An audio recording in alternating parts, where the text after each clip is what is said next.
Welcome to Deepfakery, a new web series of critical conversations exploring art, human rights, journalism, and deepfakes, all in a time of infodemics. I'm Sam Gregory, the program director of Witness.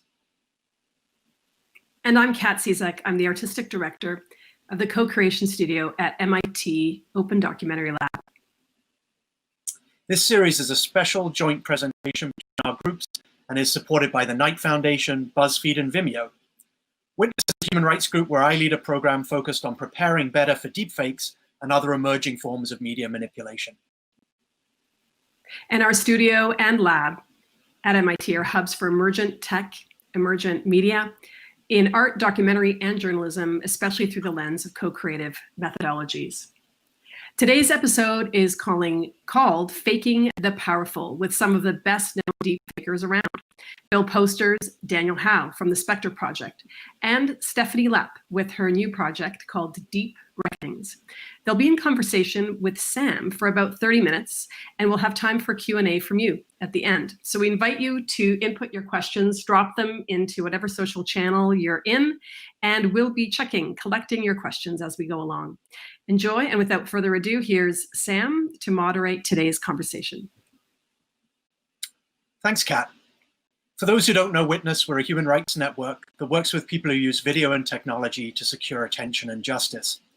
We work around the world, including in the US, with groups and individuals who show what's wrong with their societies, for example, documenting police violence. Often, the videos shot by witnesses, activists, and ordinary people are challenged as lies by the public, government, and the media, and faked and edited videos are a daily reality too. We've worked for the last 2 years to focus on how we avoid panic and prepare better for the increasing range of ways we can manipulate audio and video. For those who are not familiar with the term deepfakes, we're talking about new ways to use artificial intelligence to make it look like someone said or did something they never did by swapping faces, simulating voices, or manipulating scenes. One key element we've wanted to explore more are the critical issues of the boundary lines around satire, political critique, and art using deepfakes. That's why it's such a pleasure to be launching off this Deepfakery series with Bill, Daniel, and Stephanie. Their bios are on the Deepfakery website. That's at wit.to/deepfakery. So I'm not going to read them here, but their work raises really critical questions around one of the most visible ways in which deepfakes are being used to fake the powerful and the famous. So first, I'd like to go to the artist and activist known as Bill Posters to talk more about his work using deepfakes. Over to you, Bill. Hi, Sam, Kat, connected, and thanks, Denise, who's doing the work, making sure that our conversation runs smoothly. So it's really great to be here and to be alongside the other artists as well. I hope my audio is coming through to everyone and it's nice and clear. But yeah, my name's Bill Posters, so I'm an artist, activist, and author. Currently exploring synthesized forms of video. We'll get to show you a little piece in a moment. That's a collaboration between Futurity, I think in London, and during the last year. But just to talk a little bit of my practice so everyone knows who I am and what I'm about and what I'm doing here.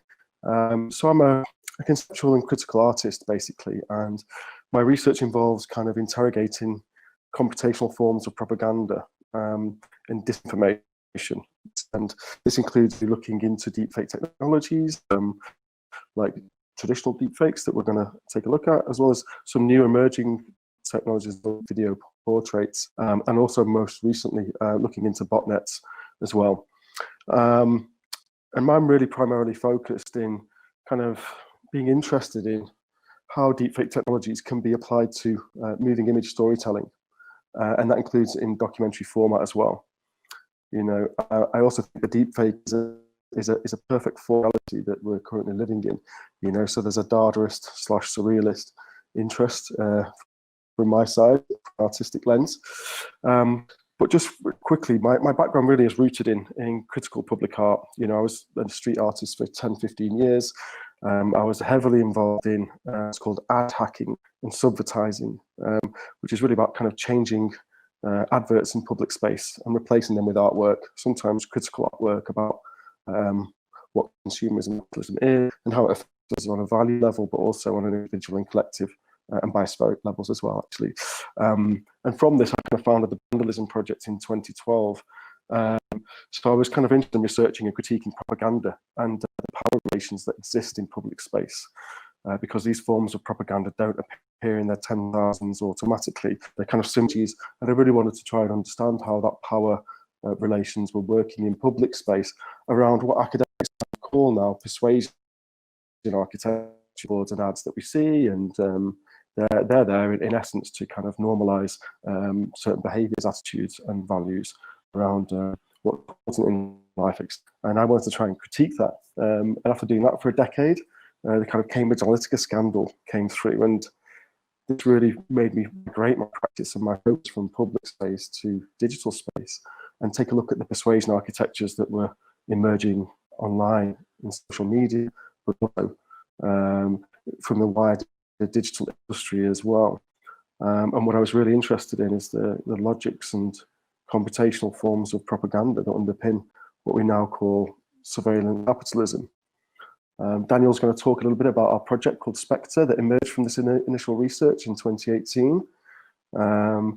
And yeah, how we kind of influence industry and look at these computational forms of propaganda that were emerging. And deepfake technologies were a key part of that research because we wanted to use them as a form of documentary storytelling, as visual narratives as part of our Spectre installation.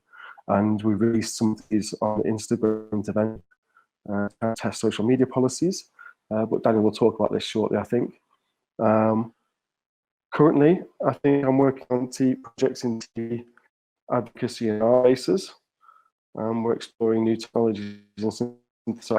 I'm kind of continuing to interrogate these forms of computational power. And yeah, I think that's all from my side. We're going to just play one of my pieces of work from last year called and as I mentioned at the start, this is a collaboration between myself and a think tank in London called Future Advocate, kind of policy reports in relation to new technologies and their impacts on democracy. Hi folks, I am here with a very special message. Since that momentous day in 2016, division has coursed through our country as we argue with fantastic passion, vim and vigour about Brexit. My friends, I wish to rise above this divide and endorse my worthy opponent, the Right Honourable Jeremy Corbyn, to be Prime Minister of our United Kingdom. Only he, not I, can make Britain great again. Huzzah!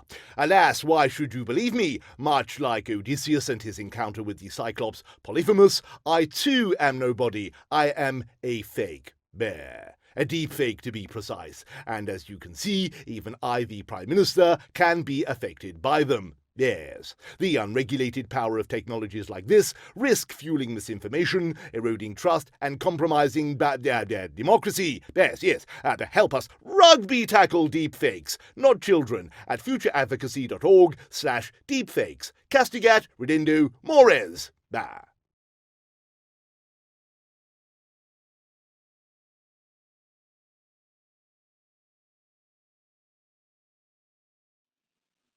Now we're going to turn to the artist and researcher Daniel Howe, a collaborator with Bill on a number of projects.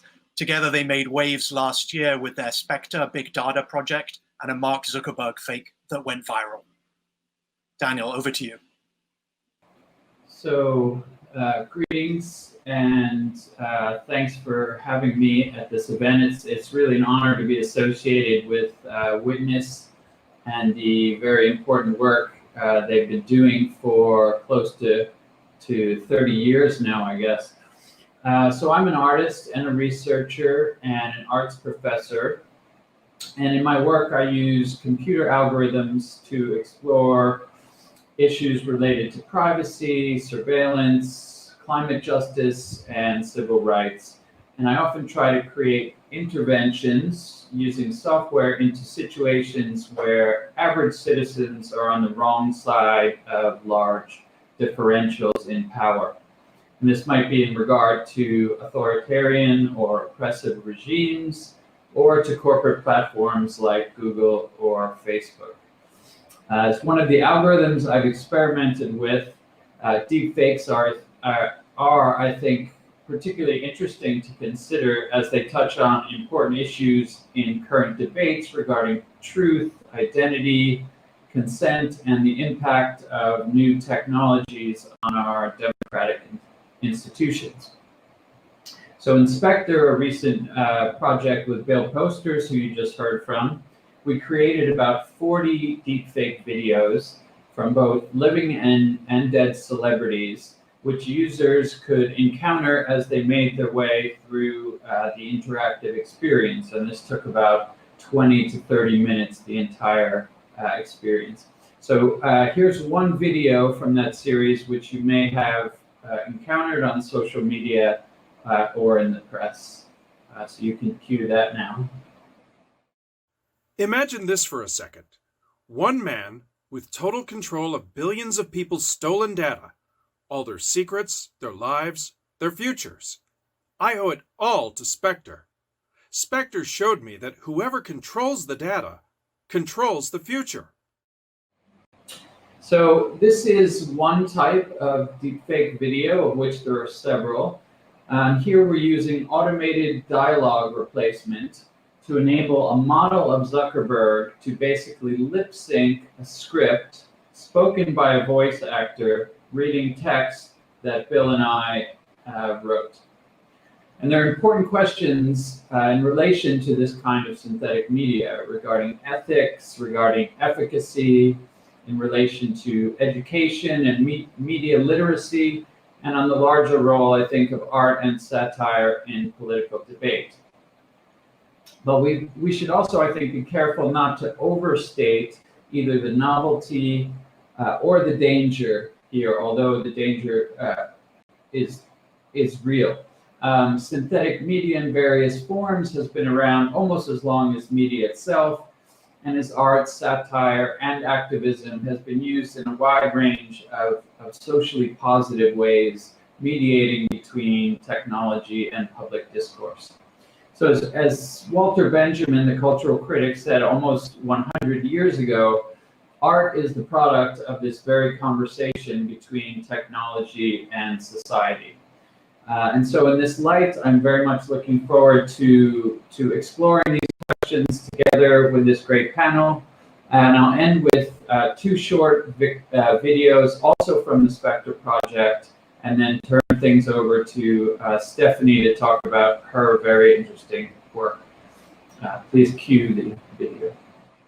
Let me tell you a secret. You ever wonder why I'm so popular? Because of my big brain? Maybe. But seriously, it's all about two things, okay? Algorithms and data.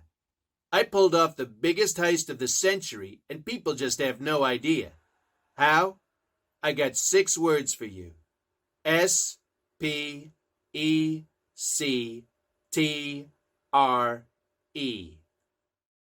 When there's so many haters, I really don't care because their data has made me rich beyond my wildest dreams. My decision to believe in Spectre literally gave me my ratings and my fan base. I feel really blessed because I genuinely love the process of manipulating people online for money. Thanks. And now we turn to Stephanie Lepp, creator of the Deep Reckonings project, which asks critical questions about how deepfakes can be used to envision and enact new realities. Stephanie, over to you. Produced Reckonings, which is a podcast that explores how we change our hearts and minds. So every episode tells the story of someone who made some kind of transformation, from a deeply conservative congressman who made a dramatic shift on climate change, to a white supremacist who managed to transcend a life of hate, to the architect of Facebook's business model who realized he was addicted to his phone and had a reckoning, and has since devoted his life to tackling technology addiction. So it's been a diverse cast of characters, but the through line has really just been an exploration of this question, how do people change? And how do people change in ways that connect to or scale into broader social and political change? And since the early days of the show, I have had like a wish list of guests, of people and really public figures who I thought their personal transformations would especially kind of scale into or translate into broad-based social change. And on my wish list was the Pope. But surprise, surprise, the Pope never called me to come on the show. And so I thought to myself, well, why not write his reckoning for him? And so I wrote a script and I had a voice actor perform it. And I released it as an imaginary reckoning with Pope Francis. I had never released fiction on the show. I had no idea what listeners were going to say. And to my total surprise, listeners really appreciated it. And I even heard from survivors of clergy sex abuse who, knowing it was fictional, found it really helpful to hear the imaginary Pope say the kinds of things that they would love to hear the real Pope say. So now you can guess where I'm going. So this imaginary reckoning with Pope Francis was actually an audio prototype for something that for years I have been wanting to do with synthetic video, which is use synthetic video to take reckonings in a fictional direction. And that is what Deep Reckonings is. It is a series of, explicitly marked deepfake videos that imagine public figures having a reckoning. So if Mark Zuckerberg were to have a crisis of conscience with what Facebook has become, what would he say? And what would that look like? And specifically, we hear deep reckonings from Mark Zuckerberg, Brett Kavanaugh, and Alex Jones. It is absolutely explicit that the videos are fake, and not only because I don't want to deceive anybody, but also because to me that is part of the power of the medium, that you can know that it's fake and it will still influence you or move you.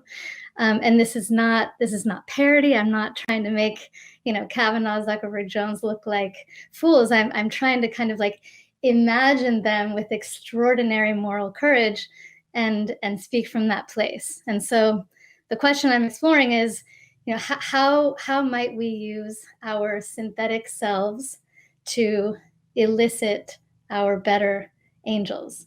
And just to conclude before we see a clip, so what am I trying to achieve here? Deep Reckonings has really two intentions. One is to create a pathway for public figures and really for all of us to learn and to change and to grow in public. We're all used to the kind of like deny and deflect playbook, of public figures when they're accused of wrongdoing to just kind of deny. And part of what this is trying to do is create a new playbook such that if Zuckerberg or Kavanaugh or Jones were to watch his own video, he might say, wow, now that is the me that I want to be. And so, the next step would be to make it real. I am ready for Zuckerberg, Kavanaugh, Jones, or other public figures to reach out and say, let's do the real version. The second intention is, I know I'm working with a very provocative medium, but it's also, and as we'll discuss today, an extraordinarily powerful medium. And I believe there is tremendous potential to use synthetic media in ethical and benevolent ways. And so with Deep Reckonings, I'm also looking to like define what that means and fulfill and even kind of expand the potential of what we might call pro-social synthetic media. And so with that, let's watch a clip of the imaginary Alex Jones. I should mention Deep Reckonings has not launched yet. It is about to launch within the next few days. So this is kind of a sneak preview. But this is a clip of the imaginary Alex Jones having his deep reckoning on Joe Rogan's podcast.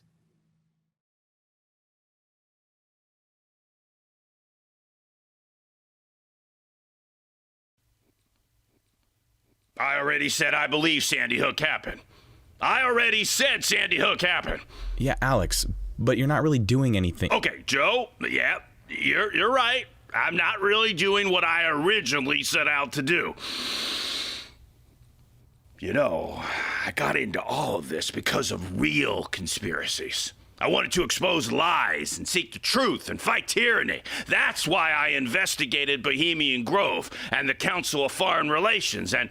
But then it turned into Sandy Hook being a hoax and Pizzagate and everything became a conspiracy. And people started believing me and sending me evidence, and InfoWars got huge. And it's like I said I was David fighting Goliath, but I just became Goliath. Thank you. Really fascinating to see the range of ways people are faking the powerful here. And we really wanted to explore a lot of questions which have come up already about how do we think about these examples of faking the powerful? So we've got examples of confessions or of apologies, of parody, of satire, of reflecting on influencer and celebrity culture. I have to admit, when I think about this, I think a lot about the spaces I come from. So what happens as we think about the boundary lines? What happens when we translate this from the powerful to the less powerful? So I come from a human rights background, so I think about the phenomenon of the forced confession, right, which you see sometimes in China. We've seen some maybe in Belarus in the last few weeks, where detained people explain their guilt on camera, are forced to say things. Now, and of course, not saying that any of the work we're doing in this space is forced confessions, but I'm wondering, how do we think about the lines around this? What are the boundary lines around who we fake and who we don't fake? So I want to put that question to you. What are the boundary lines? Who is it okay to fake? Who is it okay to make confess? And where should we draw the lines? So maybe Bill or Daniel, can I go to you first and then come to Stephanie for your thoughts on boundary lines around faking? Sure, I can start off, Bill, and maybe you can pick up if you want. So I think the ethical issues here are quite complex.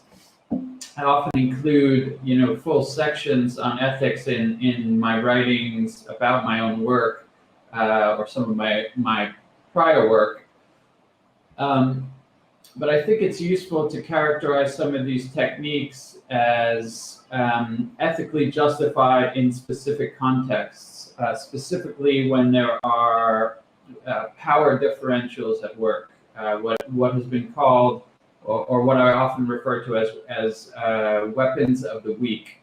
And that phrase comes from a book by James C. Scott, I believe, in the late 80s, called Weapons of the Weak, Everyday Forms of Peasant Resistance.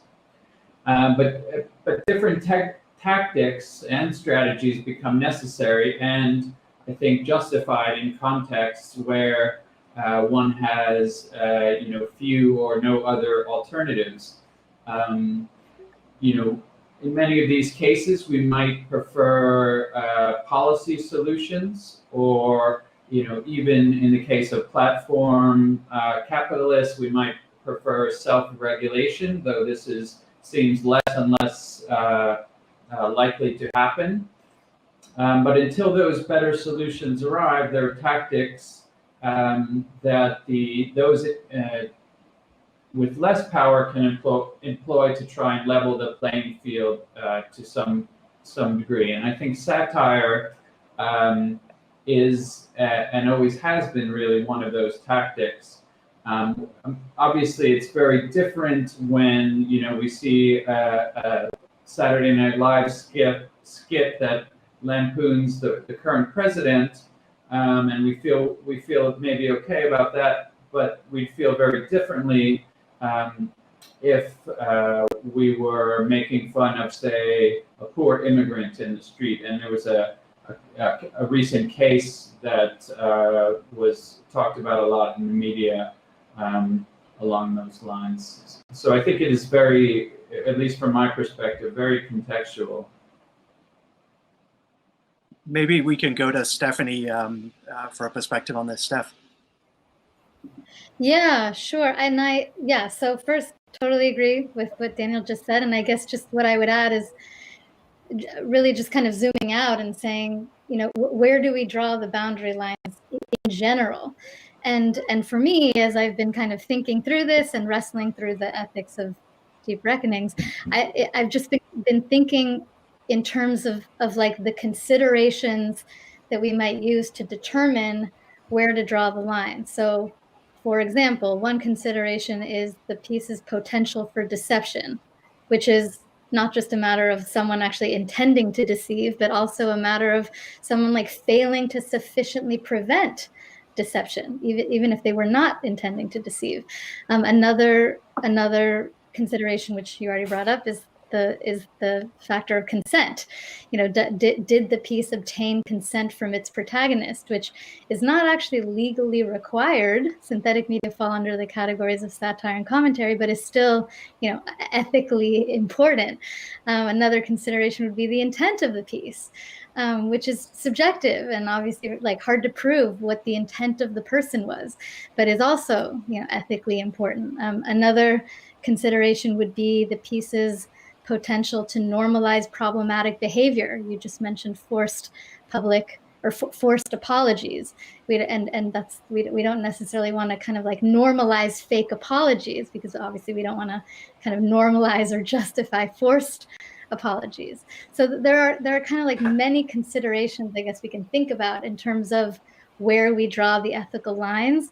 Where I put my stake in the ground is really with the first one, with, you know, the piece's potential for deception. I believe that in order for a piece of synthetic media or a deep fake to be produced responsibly, it must do everything it can, you know, to minimize the potential for deception, which, you know, is that determined by the piece itself or by the outcome? Like this, it's still a little ambiguous, but I think it's a helpful and important starting point. And so I think potential for deception is kind of it. The other considerations I would kind of put on a case-by-case basis. And with consent, I embrace the way that Witness approaches consent, and Daniel just kind of alluded to this, which is, yes, you know, public figures should have some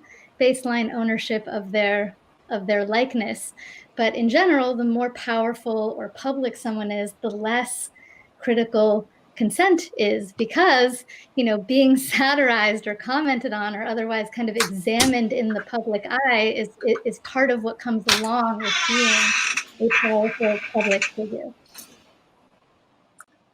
Thank you, Stephanie. And Bill, I want to come to you in a second about this question of whether it's okay to deceive and whether sometimes you want to deceive, because I think that was when you had your interrelationship with Facebook and sharing the video of Mark Zuckerberg on the platform, they took it down, and I can't remember the criteria, but I'm curious as to how you think about this question of, is it okay to deceive in the course of art and political critique to achieve impact? What I want to just note is, folks, if you're watching this online, you can drop questions into any of the chats on Twitter or Facebook or YouTube, and we'll pick them up. So I encourage you to start dropping questions in. But Bill, can I go to you on that question of deception? How do you think about deception?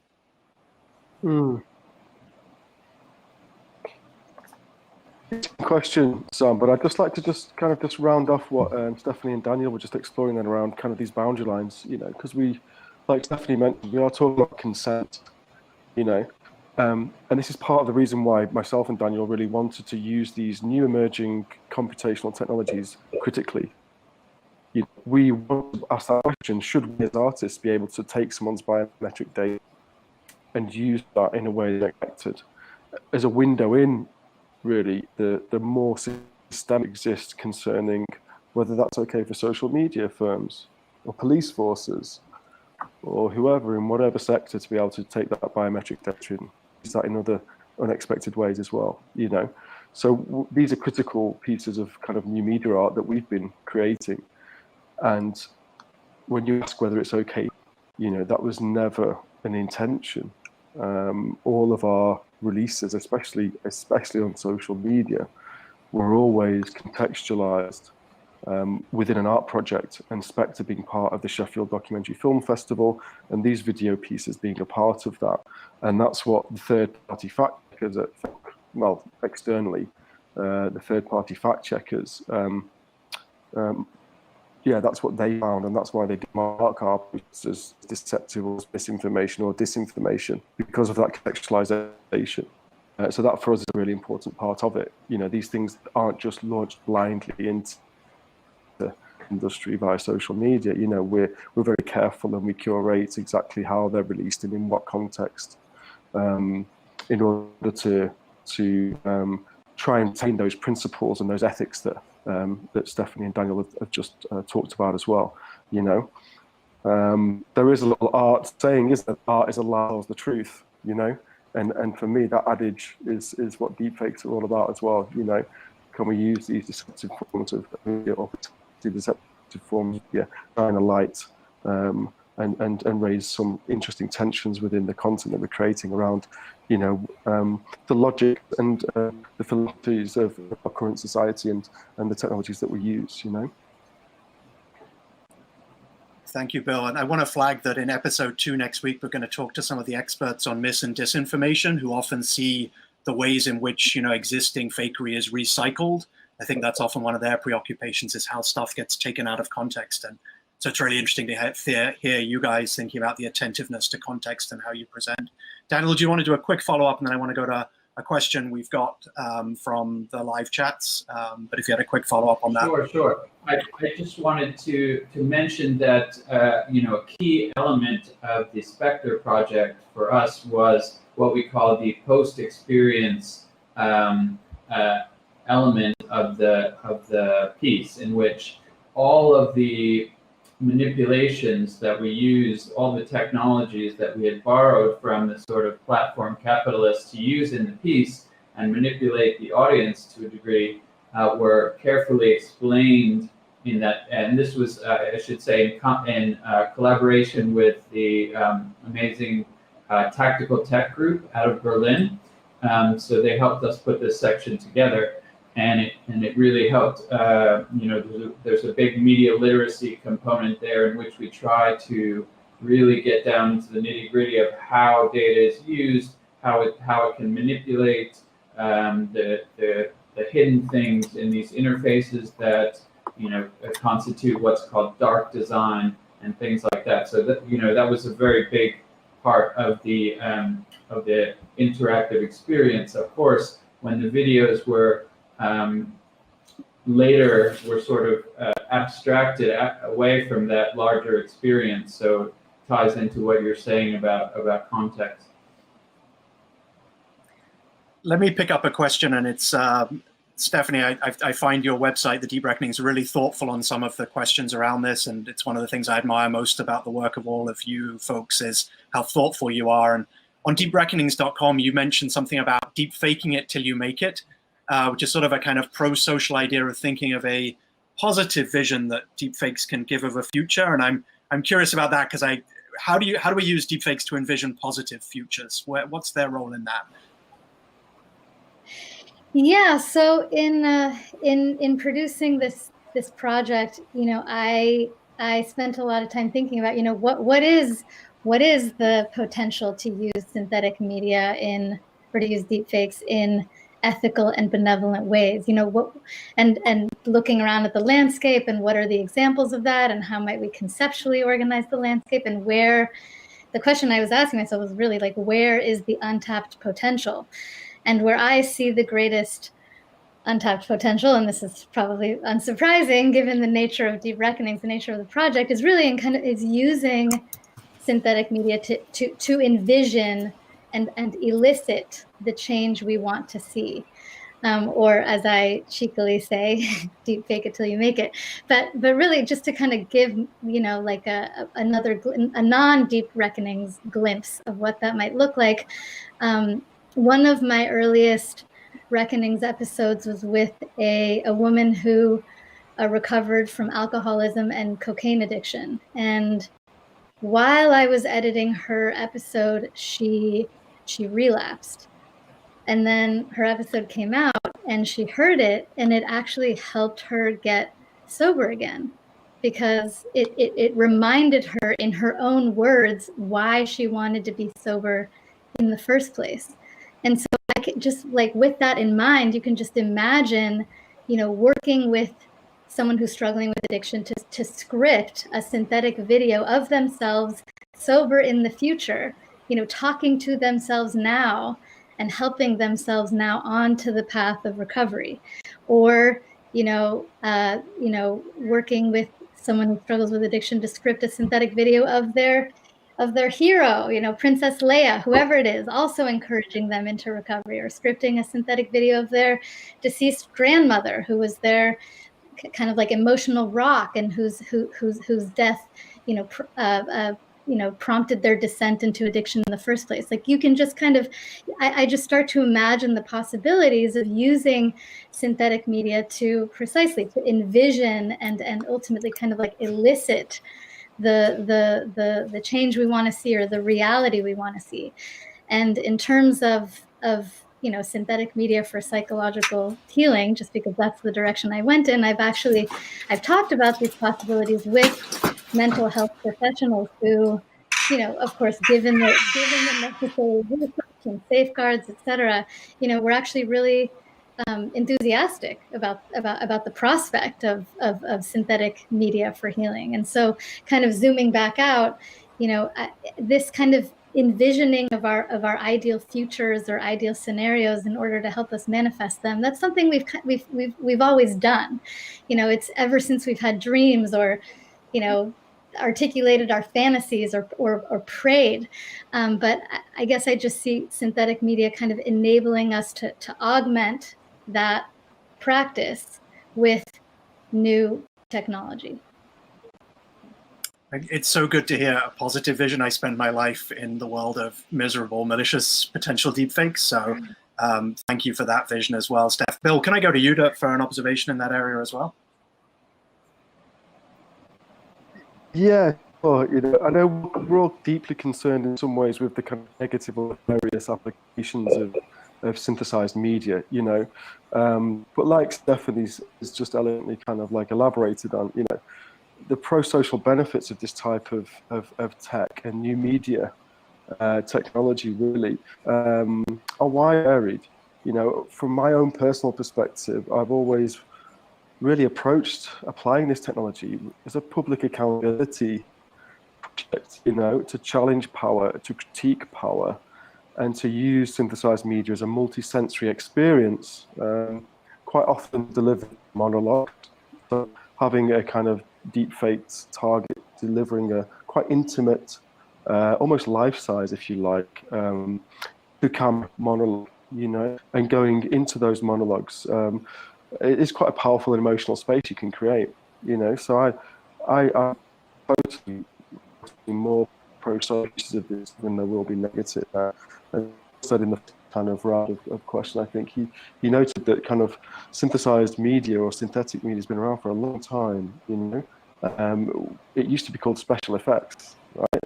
Except now it's kind of becoming off the shelf. And it's not the big Hollywood studios that have kind of got access to this technology. It's bedroom producers, creatives like ourselves, but also quite misogynistic subcultures on the internet that are using it for pornography, etc. There's some very good uses in there that we're going to make a cultural argument for.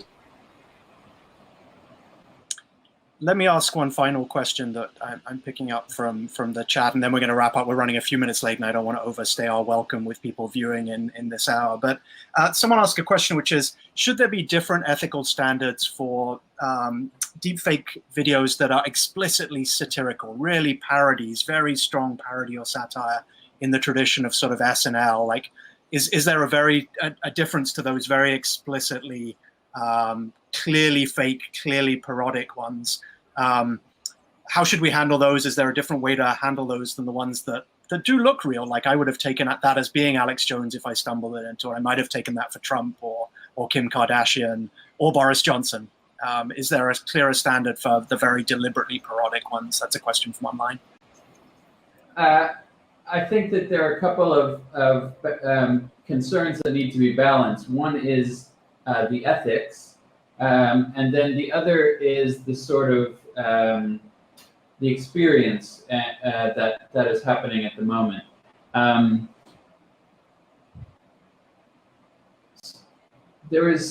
think there is something interesting, and this may have to do with the continuum between art and education and activism, but I think there's something interesting in this liminal state that happens, even if only for a short moment, when you're not sure if something is fake or real.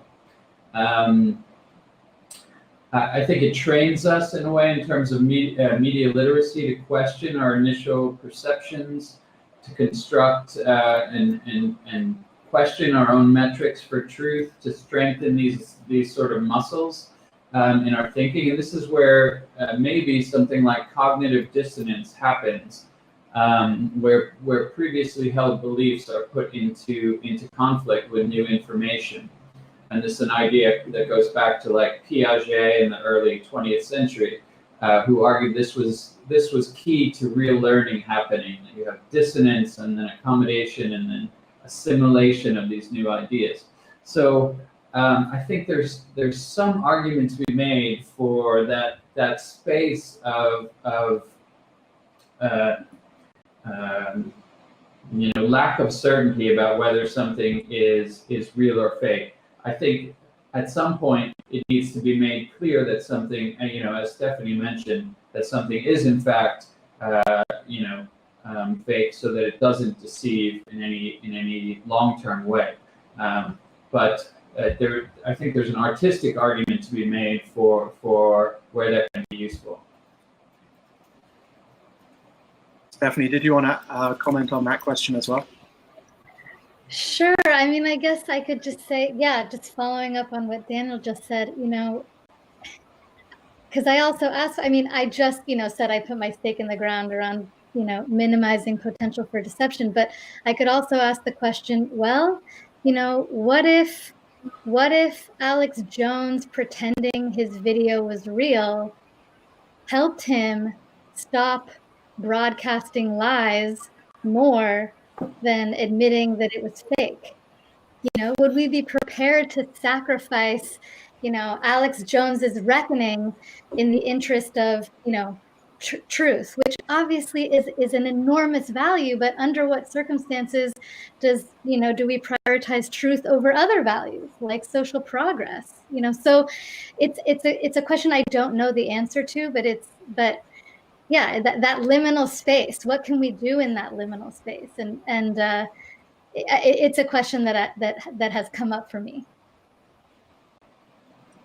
Thank you. We're at time, and I feel like I could ask you all lots more questions, and I know there are more questions online, but I want to thank you all for your time. I want to thank my colleagues at Witness who've been working on this, and our sponsors, Knight Foundation and BuzzFeed and Vimeo, for supporting this. I'll turn it back over to Kat now, who can tell us about the next Deepfakery episode, which happens next Thursday, September 3rd at the same time. Kat. Thanks, Sam. On behalf of everyone at Co-Creation Studio at MIT Open Documentary Lab, we want to thank all of you out there for joining us, and we invite you to tune in next week at the same place, same time, for EP 2. It's called Not Funny Anymore: Deepfakes, Manipulated Media, and Misdisinformation. It features Jane Litvinenko from BuzzFeed News, Karen Howe from MIT Tech Review, and Brandy Collins-Dexter from Color of Change. And they'll be in conversation with Witness's Corinne Fife. Thanks again, and see you next time.